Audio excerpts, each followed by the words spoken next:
রাজশাহী কলেজের অডিটোরিয়ামে এখানে আজকে বিভাগীয় পর্যায়ে 47তম জাতীয় বিজ্ঞান ও প্রযুক্তি সপ্তাহ বিজ্ঞান মেলা 2026 এই সমাপনী ও পুরস্কার বিতরণ অনুষ্ঠান। এই অনুষ্ঠানে মোট 45টি প্রতিষ্ঠান এখানে অংশগ্রহণ করেছিল। এর ভিতরে যে সিনিয়র গ্রুপে প্রথম স্থান অধিকার করেছে জয়পুরহাটের কালাই ডিগ্রি কলেজ। আমরা তাদের সঙ্গে একটু কথা বলবো। আসসালামু আলাইকুম। আমরা 47তম বিভাগীয় বিজ্ঞান মেলায় প্রথম হয়েছে, আলহামদুলিল্লাহ। প্রথমেই সৃষ্টিকর্তাকে কৃতজ্ঞতা জানাচ্ছে।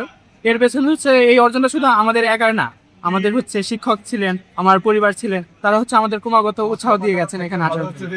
তো আপনাদের প্রকল্পের নাম কি ছিল? আমাদের প্রকল্পের নাম ছিল smart reminder with health monitoring system, সংক্ষেপে টেক গিয়ার। এটা একটা প্র্যাকটিক্যাল সলিউশন। আমরা খেয়াল করলাম যে আমরা প্রযুক্তি নিয়ে অনেক এগিয়ে গেলেও আমাদের একটা কমন সমস্যা রয়ে গেছে। আমরা গুরুত্বপূর্ণ কাজ অনেক সময় মনে রাখতে পারি না, এবং দূর থেকে আমাদের বাবা মা বা আমাদের প্রিয়জনদের হেলথটা মনিটর, মানে স্বাস্থ্যটা মনিটর করতে পারি। তো আমরা এটা একটা প্র্যাকটিক্যাল সলিউশন হিসেবে আমাদের এই প্রজেক্টটা তৈরি করেছি। জি, অসংখ্য ধন্যবাদ।